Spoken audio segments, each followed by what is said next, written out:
қайрат менің алтыным, жарығым, тұла бойы тұңғышым.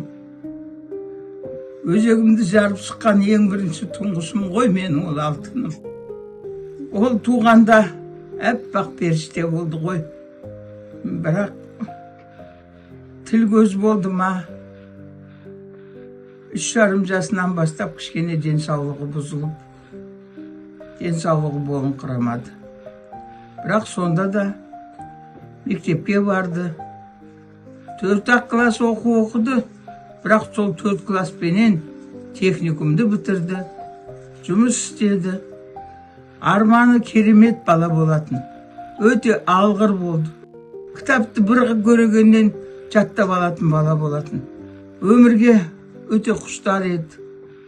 Сана сезімі мол, өте ақылды, мейірімді, сондай бір керемет бала.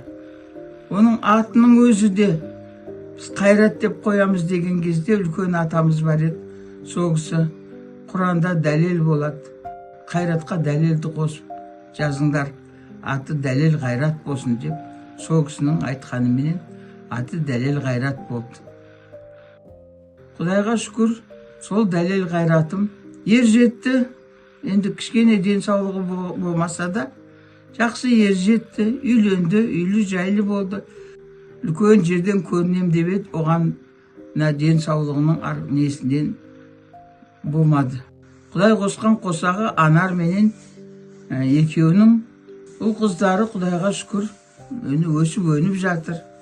Немере сүйді, немерелері бар артынан ерген.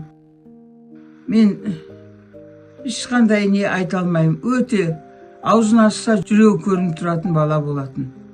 Қолындағы барының бәрін соны елге бөліп беруге дайын тұратын бала болатын. Сондай отбасына өте адал, балаларына мейірімді, өте алтын бала болатын. Әттең кішкене өмірі қысқа болып қалды. Өмір сүру керек еді. Мен оның артында отырып өстіп айтам деп ойлаған жоқ едім. Менің алдында кетіп қалды. Бірақ Қайрат өз өлгенменен аты өлген жоқ.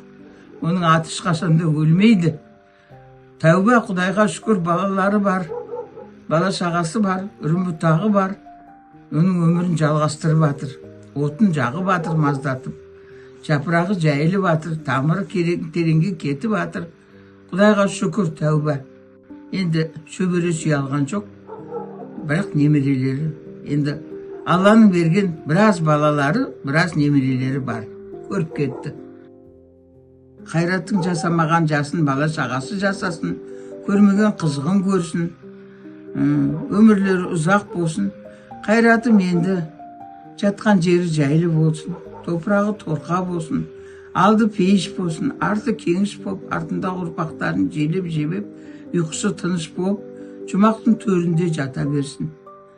Жан жәннатта болсын. Алладан рахмет, пайғамбардан шапағат болсын.